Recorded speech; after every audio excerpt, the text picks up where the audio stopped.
Right, so I just started recording. So thanks, Alexandra, for the introduction. And so without much introduction, because Moshe Vardi really doesn't need any introduction, we're very happy today to have Moshe telling us about lessons from COVID, efficiency versus resilience.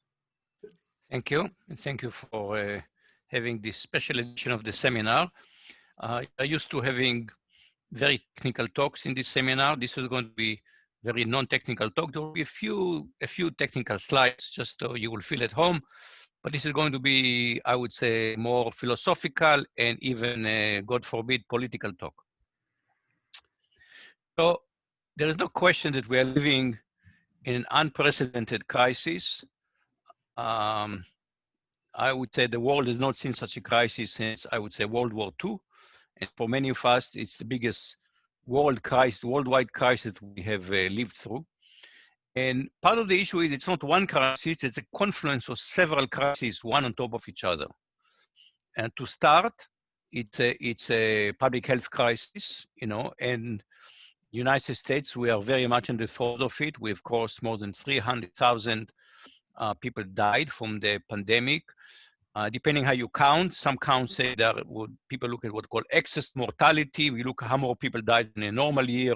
It's more even like 350,000. So it's now, by now, we've exceeded number of casualties of death in the United States from World War II, okay, a world war. On top of it, we know that there is an economic crisis. Pandemic was economic crisis. We cannot continue normal economic activity. It is estimated now that there are, you know, we are approaching 30 million people who just do not have enough food to put on the table. And the picture you're seeing there is not a parking lot at Disneyland, but it's people waiting in their cars to get food. Now you may wonder how come they had a car, because they used to have a job and they have a car. But right now they lost their jobs, they don't have cash flow, and they need to wait for food banks to get food. Oil prices went way down. Now, it may sound like a good idea, like a good thing, but not in Texas. It caused another economic crisis in Texas. But we'll talk towards the end. It's very bad for climate change if energy prices are too low, if oil and gas are too low. United States, we also had a social crisis. You know, we're still living through we had deep historical inequities in these countries, and they have come to the fore with the Black Lives Matter movement and protests and riots that came as a response to that. And we also lived through a political crisis. And I'm telling people, I will not exhale until I see on January 20, Biden putting his hand on that Bible, or maybe some other Bible, and only then I would say, okay, we have managed to avoid the collapse of democracy in the United States. So all these crises are coming one on top of each other. And one question that we should be asking is, how come we were not ready for something like this?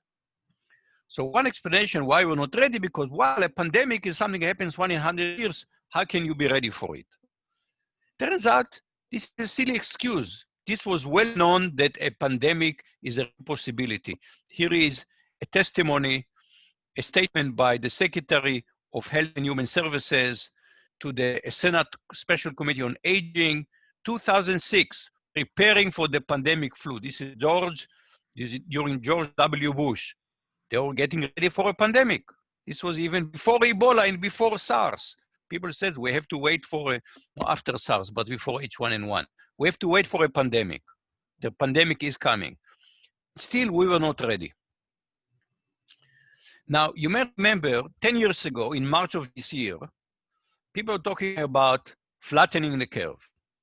So, of course, all pandemics proceed in some kind of a bell shape, because at some point the virus ran out of host during to death, immunity, vaccination.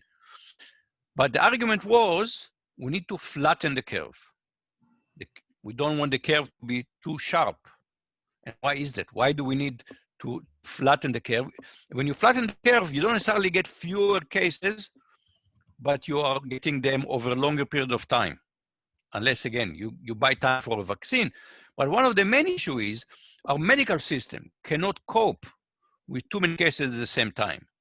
In fact, one of the explanations why we have mortality for other reasons, mortality from heart disease is up in the United States, is that the hospital don't have the capacity to handle the normal caseload. And we have learned in the spring about a new acronym, PPE, personal protective equipment, and we did not have enough of it. So here is a headline from April. Nurses are wearing garbage bag as they battle coronavirus. It's like something out of Twilight Zone. We did not have enough PPEs. So we were badly, badly, badly not ready. And the question is, why were we so badly not ready? And in March of this year, William Galston, an economist, wrote a column in the Wall Street Journal, and he titled it, "Efficiency Isn't Only Economic Virtue." And he contrasted efficiency with resilience. And he asked, what if the relentless pursuit of efficiency, which has dominated American business thinking for decades, has made the global economic system more vulnerable to shocks? Now, resilience is the ability to recover readily from illness, depression, adversity, or the like. This is the dictionary definition. And Galston argued efficiency comes through the optimal adaptation to an existing environment, while resilience requires the capacity to adapt to disruptive changes in the environment. So resilience gives you need the flexibility to change. And efficiency means it's not about change, it's about being perfect fit for the current environment. He was not the only one that made this argument in one way or another. 2 months later, Tom Friedman, you may remember Tom Friedman was the prophet of globalization. He wrote the book, The World is Flat. And he writes, How We Broke the World. Greed and globalization set up us for disaster. Over the past 20 years, he writes, we've been steadily removing man-made and natural buffers, redundancy, regulations, and norms that provided resilience and protection when big systems, be they ecological, geopolitical, or financial, get stressed. We've been recklessly removing these barriers out of the obsession with short-term efficiency and growth, or without thinking at all. Same argument, efficiency at the expense of resilience. Now, it turns out that this is not a new point. This point has been made, at least in my research, I've been able to go back all the way to 1975, an article called On the Inefficiency of Being Efficient by Goldberg in Environment and Planning Journal. And he argues that if you only focus on efficiency, then you are viewing problem for a very narrow lens. And you're going to consider a very narrow range of alternative solutions. And you're going to miss important aspects of the problem because your sole criterion is efficiency. So he's kind of making the same argument. He didn't talk about resilience, but he said the obsession with efficiency is inefficient, he called it. Now, let me give you a time where it's very clear we have this tension between efficiency and resilience. So in the 80s, there was a popular phrase in the business community. It was called just-in-time manufacturing. Later it became known as lean manufacturing. And the observation was seemingly a brilliant observation. Keeping an inventory of parts is very expensive. Why? Because you pay for the parts, now sitting idle. So it's money sitting idle. You need a warehouse. You need to maintain the warehouse. You need to staff to move things in and out of the warehouse. This is very wasteful. Why not reduce and even eliminate inventory? The parts would arrive just in time for the line. Dell Computer became famous, not as a company that innovated technically, but it's just a very, very efficient manufacturer using just-in-time manufacturing. The problem with just-in-time, it assumes best case logistics. Everything should show up just in time. Everything has to hum along. What happens if there is a problem? If the parts don't arrive, the manufacturing line stops. So you have efficiency, but you have no resilience. And it turns out that this is exactly what happened to us this year. This year was not the case of best case. So the Wall Street Journal ran a sequence of articles called the COVID storms. And in particular, trying to understand why were we so unready for it. And here is one article. Why there are still not enough paper towels? I think they didn't want to write toilet paper, so they make it paper towels. And this is a real picture from Costco, a big warehouse, where the paper product sections was completely empty. You can see it was completely empty. And so in August of this year, they wrote, blame lean manufacturing, a decades-long effort to eke out more profit by keeping inventory low, left manufacturing unprepared when COVID-19 struck. We assume best case logistics, and we encountered a worst case scenario. And then in September, they asked the same questions about hospital. Why did COVID overwhelm hospitals? And what is the answer? A years-long drive for efficiency. Health systems have kept a tight rein on employee numbers and expanded outpatient care, helping their finances, but making them less prepared for a medical crisis. And in particular, what happened in nursing home? You have to understand, about 40% of all deaths in the United States happen in nursing homes. This has been called American Association of Retired People an American tragedy. We have lost a whole layer of grandparents in this country. And the argument was industry could have done more to stop the virus. And why not? Again, a years-long drive for efficiency. Same story again and again and again. Now you find this in other aspects around alcohol. Once you have this lens of efficiency versus resilience, you find it in many other places as well. Let's go to finance, for example.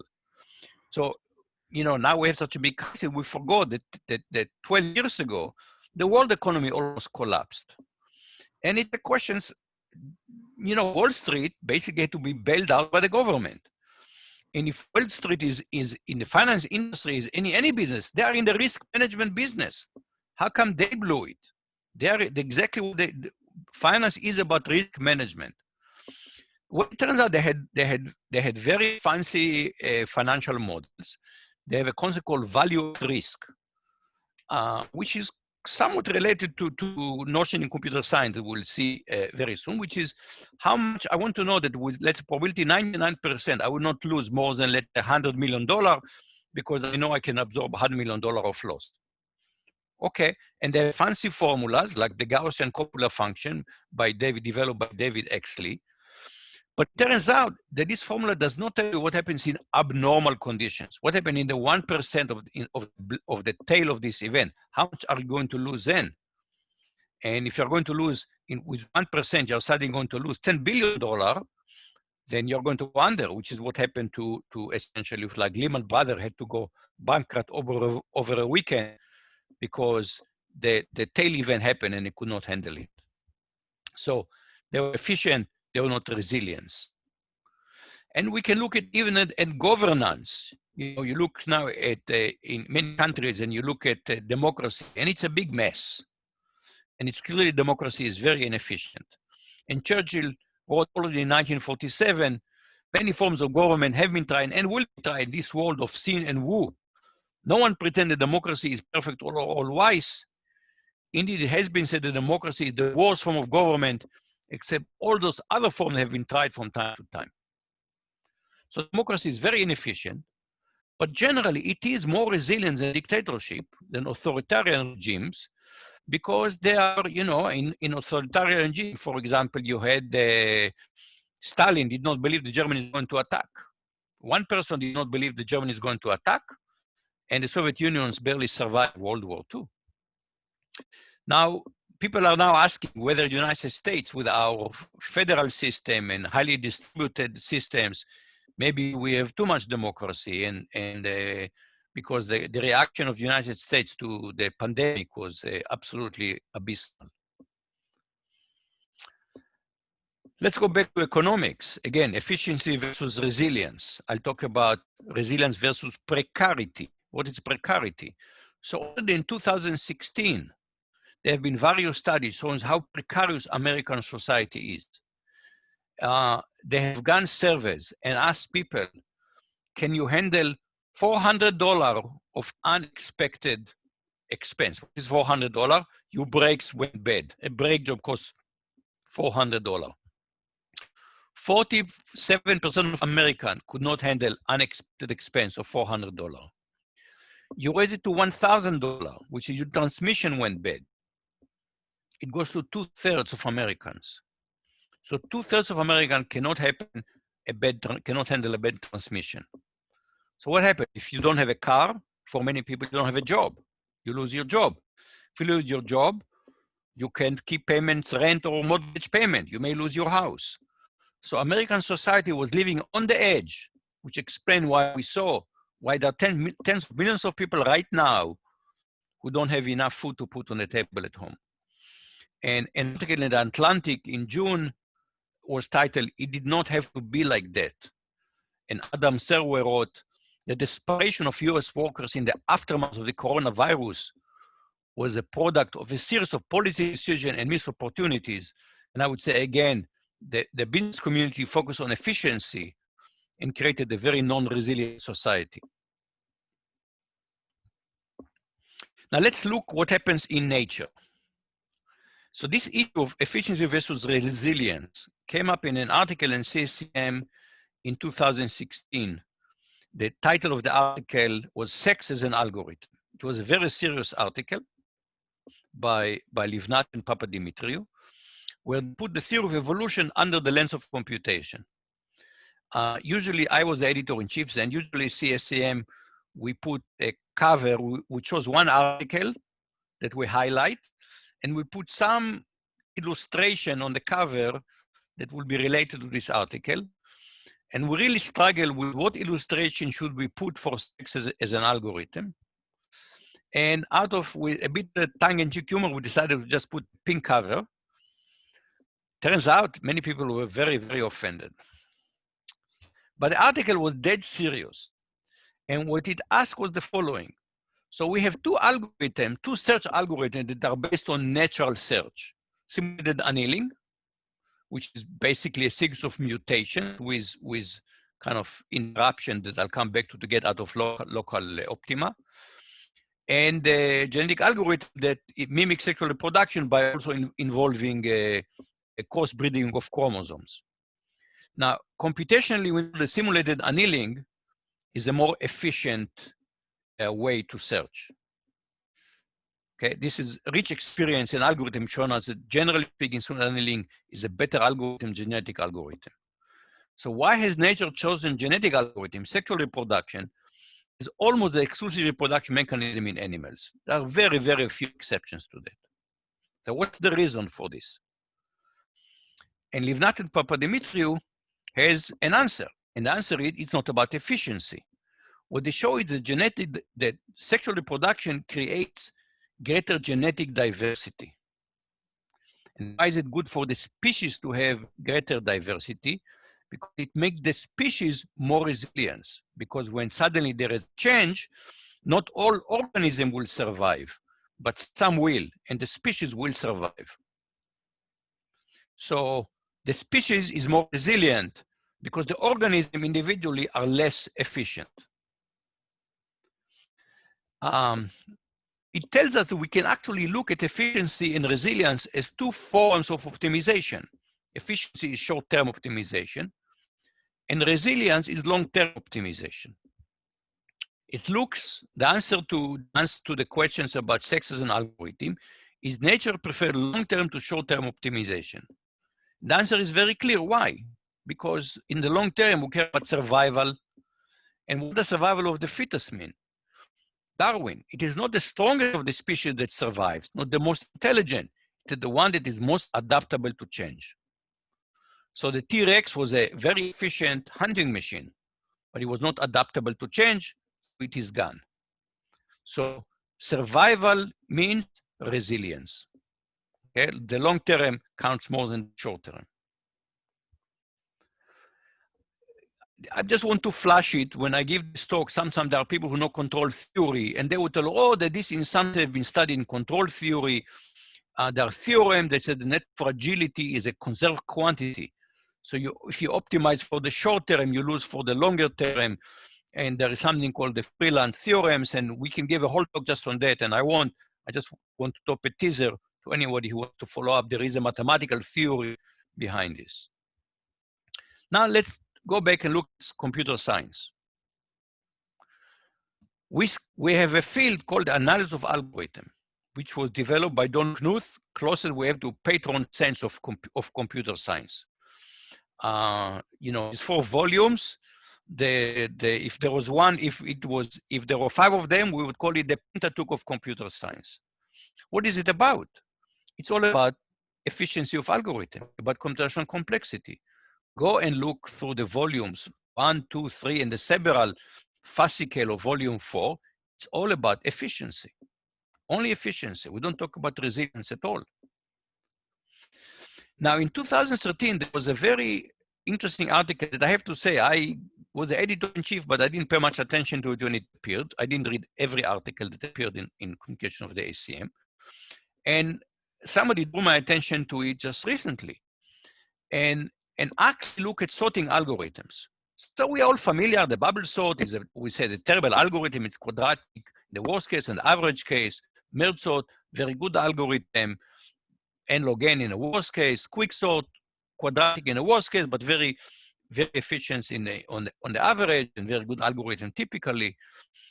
But Ackley said, what about robustness? That's what he called it. And he said, what happens when on 10% of the input, the comparison can give you a random answer instead of the correct answer? So what he did, he ran simulation, and he wanted to know how far is the sorted list, almost sorted list, from the perfect sorted list. You can count the number of inversions. What he found out that bubble sort and merge sorts gave terrible results, very unsorted list. While bubble sort gave you quick sort and merge sort gave very bad list, while bubble sort gave almost perfectly sorted list. Now, why is that? Because bubble sort made lots of comparisons. So you'll catch it, you may make a mistake now, but you'll catch it later. So because bubble sort made redundant comparison, it was more resilient, was more robust. And we can come back and discuss robustness versus resilience. But the point is redundancy is important, and I'll come back to redundancy later in the talk. Here's another example that we can talk about algorithms. So one of the most famous algorithms of the modern age is PageRank. PageRank was the algorithm that Larry Page invented at Stanford in the 90s to rank the result of a web search. Now, if you're old enough, you remember the pre-Google search engine like Alta Vista and Lycos and the like, and they gave you very bad orders. So you'll have to go screen after screen after screen to find a good result. And Google was just magical, and that's why they even have, I get lucky. Just look, get one answer, and very with high probability will be a very good answer. And the idea behind it was a very, very clever idea, which is if many websites point to you, you must be an important website. And if many important websites point to you, then you must be very important websites.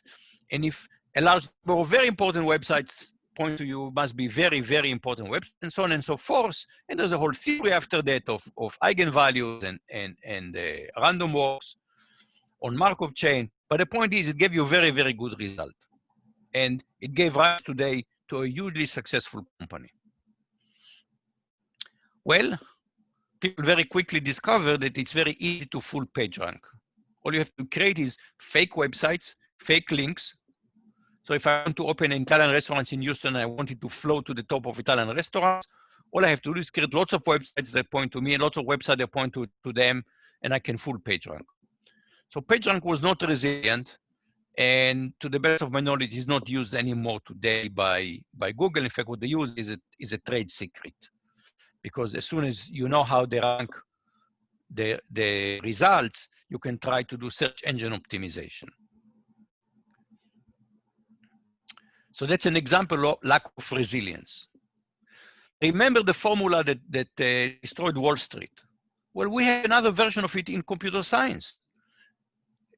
I suspect that all of you have heard of PAC learning, but PAC learning is really based on an earlier paper. PAC learning was 1986, but the concept of PAC was introduced by Larry Stockmeyer, in fact, for counting. But in general, for any algorithm that does approximate computing, PAC means that you have two parameters, the error tolerance and the confidence, and you want the error to be at most multiplicative error, let's say, of 1 plus epsilon, with confidence at least delta. That's the concept of PAC. But the definition does not say what happened to probability 1 minus delta. What happened in a tail event?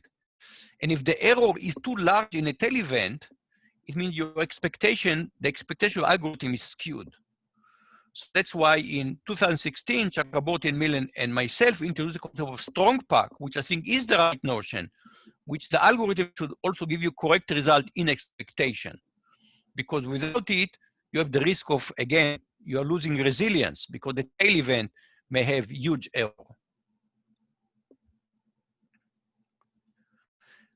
I want to talk about other aspects of efficiency because I think it's too narrow to think of efficiency as just as runtime.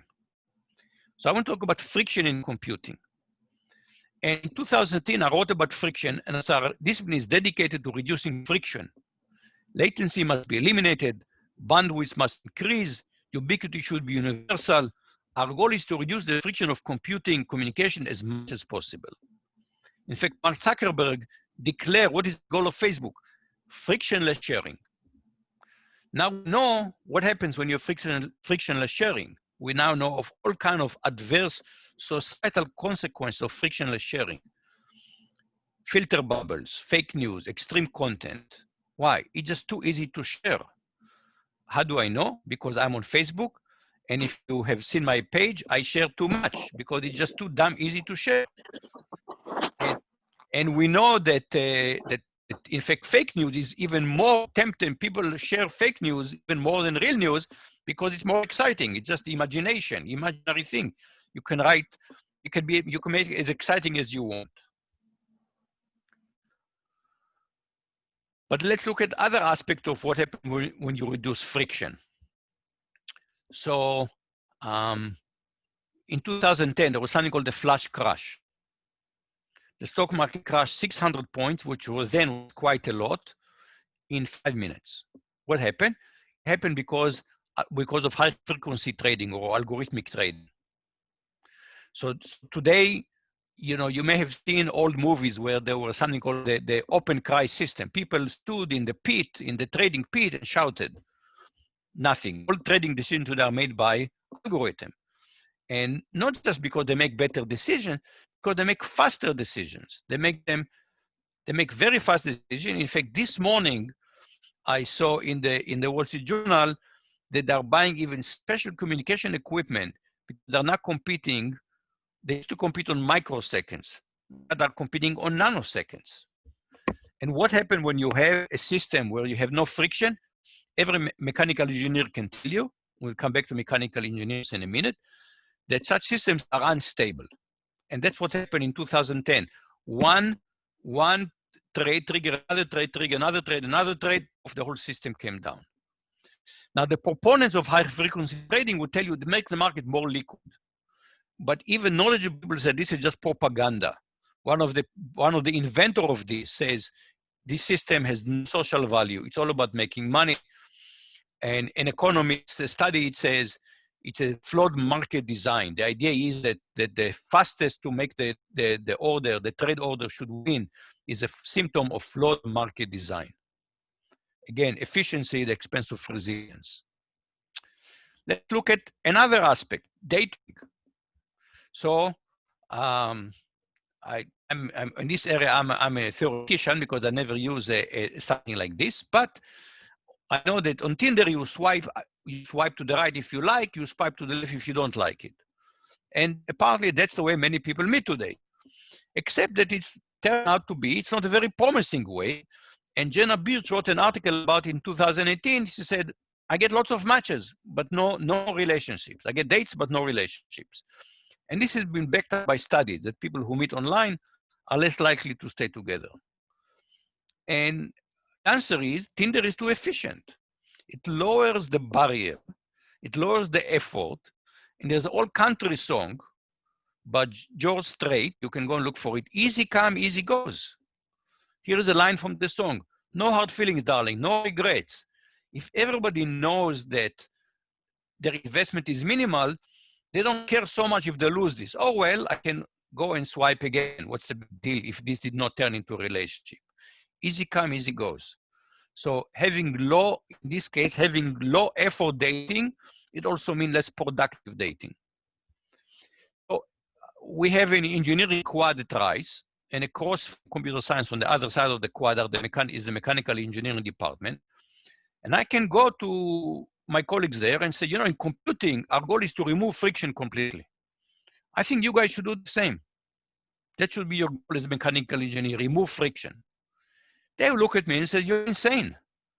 What would happen to your car if the tires have no friction? The challenge for us, they would say, is to put the right amount of friction in the right place in the right time. You want high friction tires, but you want very low friction drive chain. But we don't have this nuance. We don't have this mature way of looking that friction is good in some places and bad in other places. We have this attitude, friction is bad, which I would say, just like mechanical engineer, this is insane. We need to welcome back friction and to think, where does it belong? Remove the friction may be efficient, but it creates non-robust systems. So David Ackley concluded his article. He says, we are focusing too much on correctness and efficiency. And in fact, if you look at volume A, volume B, you can pretty much say that this is exactly what volume A and volume B are about. Volume A is about efficiency, and volume B is about correctness. I think you know, it's simplistic, but it's not a bad characterization of volume A and volume B. And Ackley said, no, we have to look at other metrics are relevant. Okay, it shouldn't be just about correctness and efficiency, and in particular, we should look at what he called robustness under different fault models. And a prime example where this was not done was the Boeing 737. So what happened in Boeing 737? Here's the story in a nutshell. It's a very simple story. So Boeing decided they needed a more fuel-efficient plane. So they designed new engines, but they did not want to design a new airframe because that's very expensive. So they said, why don't we put the new engines on the old airframe of the Boeing 737? And that's what is the 737 MAX, old airframe, new engine. But this combination of new engine, powerful and efficient engine, and old airframe create instabilities. What about how do we handle instability? They said, not a problem. Today we can have fly-by-wire. We can have an automatic pilot that senses instability and correct much, much faster than the pilots can correct them. Except that this control loop depended on one sensor. If this one sensor was faulty, then the control, the automatic pilot disengaged, and the pilots were given a few seconds to figure out what's going on, and they couldn't, and two plane crash, hundreds of people get killed. Boeing probably suffer losses, financial losses in the billions of dollars, reputationally. I don't think ever people will forget it. Ever is a long time, but for the foreseeable future, people will not forget Boeing about how they already optimized for fuel economy and time to market at the expense of safety. In a recent article in the New York Times, David Gelles wrote, Boeing 737 MAX is a saga of capitalism gone awry because there's so much focus on profits and they sacrifice human life at the end. Let's take another aspect of it, and this is security.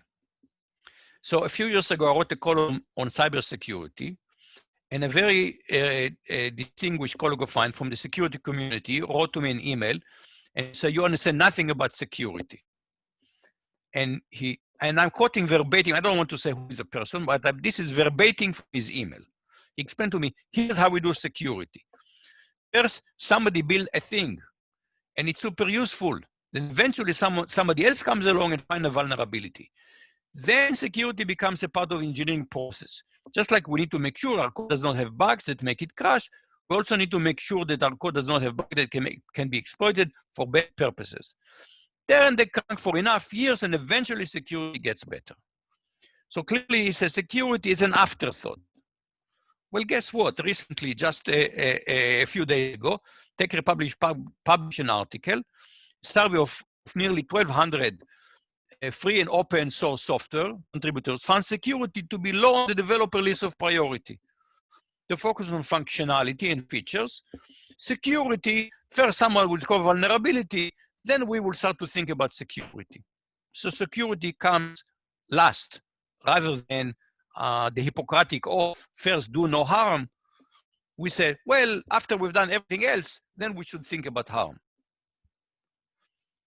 So think what's going on now. We are now, next year, we will be 75 years of the computer age. The ENIAC was turned on in 1946. Okay, so that's one way to measure the beginning of the computing age. We had 4 ACM Turing Awards in cryptography, but none in cybersecurity. So you ask people who are involved in this award, how come there was no award ever in security? And it says, well, is there any, other than cryptography, is there any award, research in security that is award deserving? So apparently we have done nothing that is award deserving, Turing Award deserving in security. So we still don't know how to build secure information system. And it's not just about your credit card number being stolen. The integrity of vital infrastructure. Guess what? This new vaccine has to be transported in very special refrigeration unit, and you want to monitor them to make sure that they don't, that they stay cold all the time. So they have to be connected. Guess what? Oh, they have to be connected to the internet. So hackers are now targeting COVID-19 vaccine cold chain. This is where we are. And I would say that we should be walking around saying, this is a crisis. Our whole community needs to do something about it. The same way that the medical community says COVID-19 is a crisis, and the Mountain Manhattan Project, and they came up within less than a year with a vaccine. And for us, security, oh, well, we'll get to it one of these days, maybe eventually, in a few years. I think it's just a shame on our community. And I think it's not just, there is a deeper cultural reason that I call it cyber libertarianism. There is somehow this connection between the people in tech seems to hate government unless they get money from the government. They're willing to take money from the government, but they want nothing else. But let's compare it to transportation. Transportation, we know automobiles are very, very convenient. They're very efficient, but automobiles kill people. So we have been trying to improve safety of automobiles now for over 100 years. And actually we have done an amazing job. We've reduced mortality by about a factor of 50 from 1910. We've established in the United States a national body, the National Transportation Safety Board. There's nothing like that in cybersecurity. There are very few standards, and there's no regulation. And when you try to regulate, they jump. And they say, oh, regulation will stifle innovation. But it's very clear that we will not fix cybersecurity on our own because the market doesn't reward it.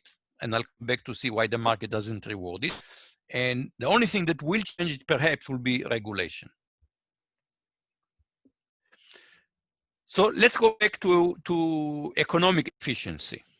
So it's become very clear that the reason we were not ready for the pandemic, it was going to be expensive. So we cut corners. We didn't want to spend money up front. In fact, in February of this year, when Trump was challenged, why did you cut CDC budget? He said, well, we can always hire doctors when we need them. Why do we have to pay them when there is no crisis? So believe it or not, the Trump administration shut down the CDC's Vaccine Safety Office a year ago. Vaccine Safety Office shut down a year ago. This is just to me stunning, just absolutely stunning. So what is economic efficiency? Let's take a look at economic efficiency. So economic efficiency, the definition is goods and factor of production are distributed or allocated to the most valuable use and waste is minimized. So if I want to find definition of economic terms, I go to, not to Wikipedia, I go to Investopedia. So Investopedia define economic efficiency. This is the definition that you see there. And Investopedia also talk about that free markets advocate argue that through individual self-interest and freedom of production as well as consumption, economic efficiency is achieved and the best interests of society as a whole are fulfilled. So the ideology is the free market gives us efficiency and optimality. This is somehow the claim. This wonderful mechanism called the free market gives us efficiency and optimality. And where do you find this economic result? For example, there is something called the first welfare theorem. And the first welfare theory is one of the most fundamental theorems in microeconomics. It basically says that a free market will converge towards a competitive Pareto optimal equilibrium. So this is what a free market, this is the first welfare theorem. So free market produce economic efficiency. This is the argument. Now we can ask, okay, so we are in equilibrium, but does it serve the best interest of society? Okay, so the question is, does efficiency guarantee optimality? And in 1999, Koutopoulos and Papadimitriou, again, Papadimitriou is famous for applying the length of computing to different areas in science. We saw before the computational length on sex. Now they looked at the economical lens on computation. And the question they want to ask is, okay, all the first welfare theorem tells us is that we're going to converge into an equilibrium. There are many possible equilibria. So the question is, which equilibria will be better than other? And they took the concept of approximation ratio of online algorithm, and they said there is the offline and the online, and what's the ratio between them? And they used the same notion to compare the best equilibrium to the worst equilibrium. And this has been called the price of anarchy, because if there's no government, it doesn't dictate which equilibrium we are going to end up with. And the answer was that the price of anarchy can be arbitrarily high. The more complex the system, the more agents you have in a system, you have the higher the price. And so the conclusion from this is the economic efficiency does not guarantee that the best interests of society are fulfilled. So we can have efficiency, it does not give us optimality. A few years later, Papadimitriou, together with Daskalakis and Goldberg, asked another question. How long does it take to reach this? Remember, again, the first welfare theorem says that you reach an equilibrium. How long does it take to reach an equilibrium? That was the question they asked. And what they show is that how do you get to an equilibrium? It's a sequence of small steps. You have you change the price, you change the supply, you change the demand, a small step. So it's essentially, it's a local algorithm, local search algorithm. And they prove that in this case, it's a p-pad complete. And it means that it takes exponential number of steps to reach equilibrium.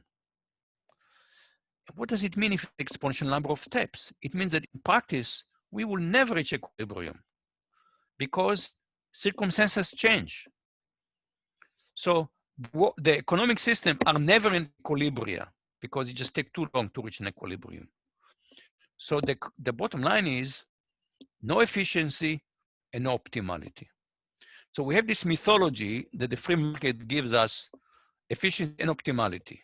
Nonsense. The free market does not give us, we can argue the merits of the free market, but it does not give us efficiency. It does not give us optimality. There's an old movie, Wall Street. Michael Douglas was playing Gordon Gekko, and there is a very famous speech. You can find it on YouTube. Greed, for lack of better word, is good.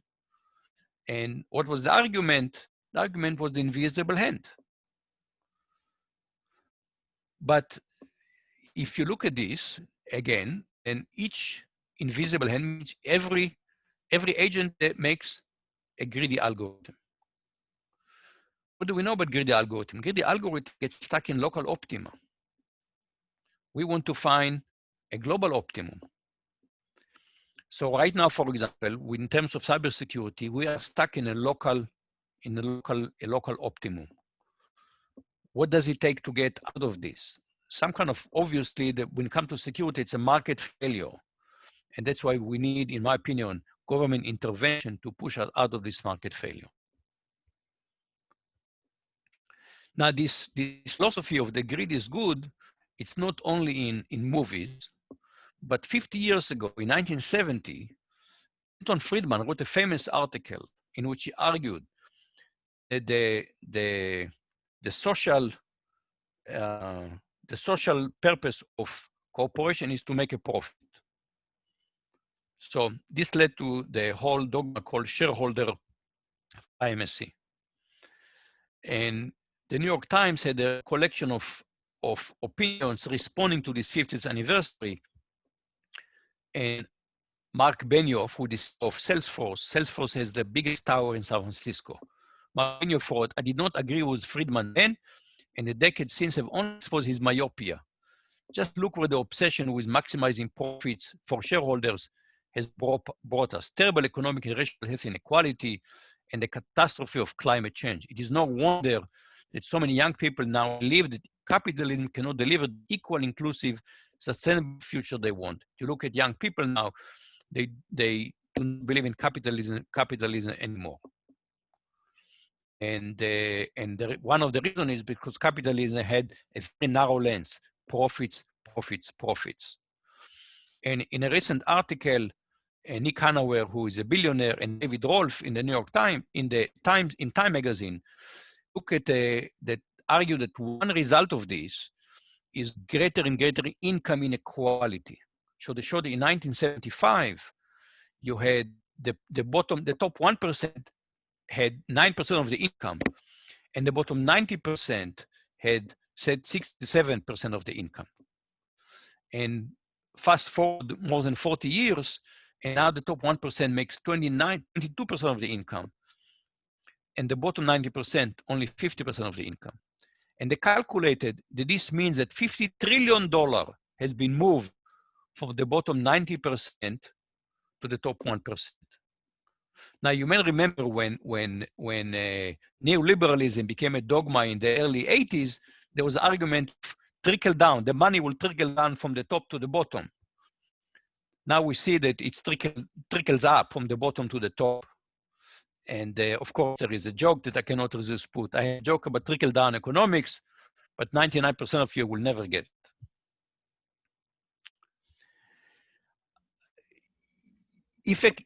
Even in economics, I mean, the issue is that profit maximization is a bad idea for economics. Even economists have been saying it.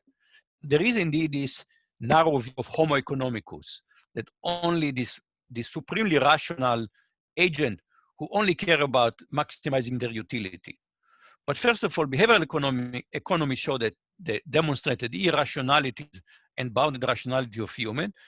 Kahneman received the Nobel Prize for this. Tversky was not alive by then, but together they documented the cognitive bias and irrationality. But even before that, Herb Simon argued in 1956 that most people are settling for a good enough outcome. They call it satisficing. And one advantage of satisficing, which combination of satisfaction and they call it satisficing, you are less efficient, but more resilient.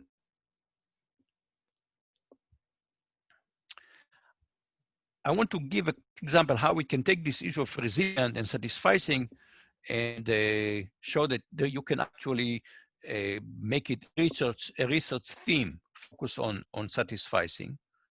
So I did some work with a student on discounted sum game with rewards. So you have two strategic players and you have state-based rewards, and you aggregate the reward using discounted sum.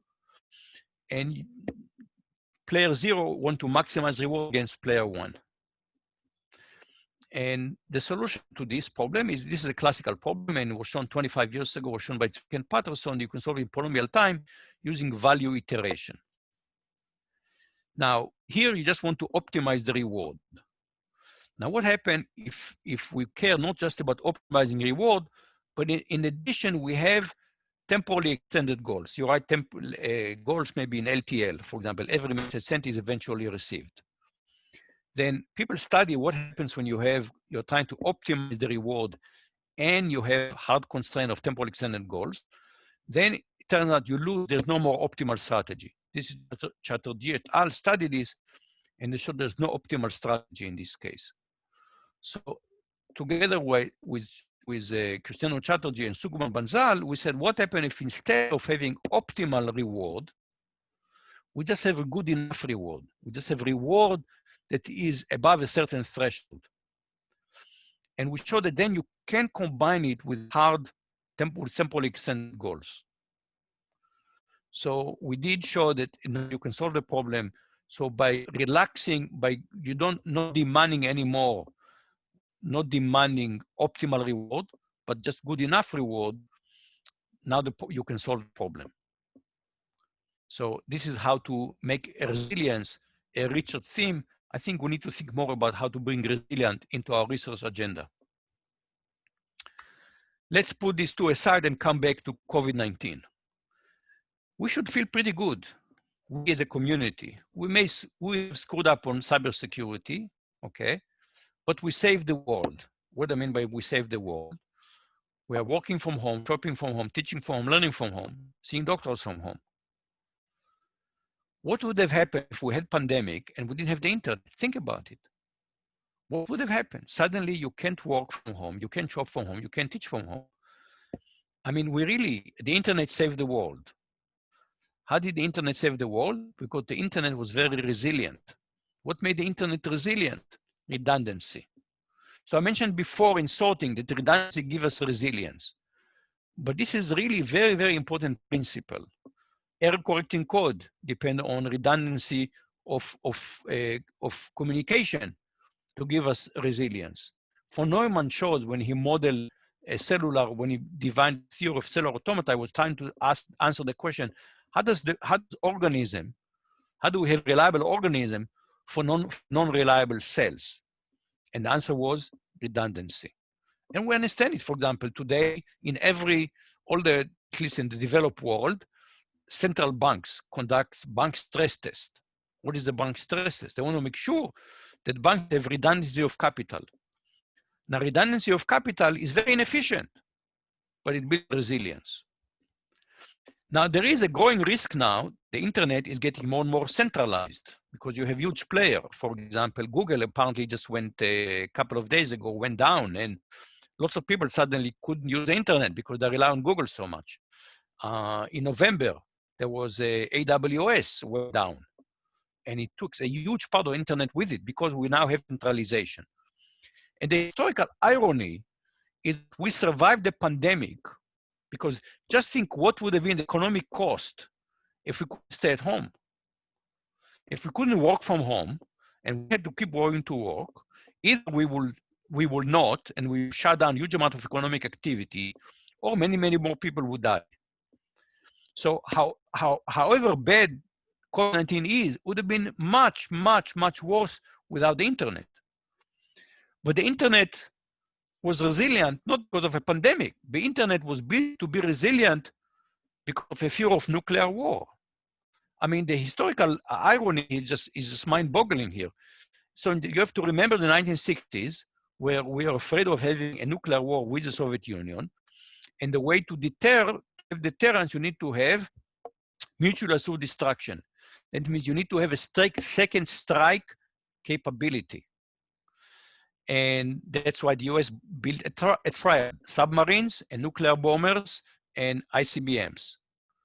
But in addition, you need to have a communication system that will survive a first strike by the Soviet Union. And therefore, such system must be distributed because a centralized system can be decapitated. So we have, however bad COVID-19 has been, it would have been infinitely worse if not for the internet that was built to survive a nuclear attack. This is just mind-boggling. So, in summary, resilience is a fundamental but underappreciated societal need. It's about survival. I think the economists blew it. I would say economy blew it big time. I think computing gets a mixed grade. I would say is the system people have been building reliable, resilient communication system. I think the algorithm community has yet to internalize and start to build resilient algorithms. It's up to us to think, what does it mean? Now, there was a question before about resilience versus robustness. So in America, people say in elementary school, the focus should be on the 3 R's. And the 3 R's are reading, writing, and arithmetics. Our 3 R's should be reliability, robustness, and resilience. And they're all slightly different, but they're all part of this big spectrum of dealing with, I would say, with unforeseen circumstances. I mean, some people say robustness is about not failing, resilience is about recovering from failure, and so on and so forth. The important observation is that markets and people are very bad at preparing for very low probability of a very long-term events. For example, I recently had to renew the registration for my car, and I have to get the car to a shop to be inspected, and I have to show them proof of insurance. So the state of Texas requires me to show proof of insurance. Why is that? Because they don't trust me to buy insurance otherwise. Because we all know the expected value of insurance is negative. Because the insurance company makes the money. They have positive expectation. I have negative expectation. So why am I spending money on insurance? Well, the answer is for resilience. But I have to force to do that. Because otherwise people don't want to prepare for such very low probability event. Very long-term events, like climate change. It's very hard to prepare for it. And many people argue now that COVID-19 may be just the warm-up act for the climate crisis. And, you know, Lancet, a very prestigious medical journal, had a recent article how that this is not coming in the future. It is already here. It's already the rising temperatures, environmental pollutants are already endangering the health and well-being of Americans.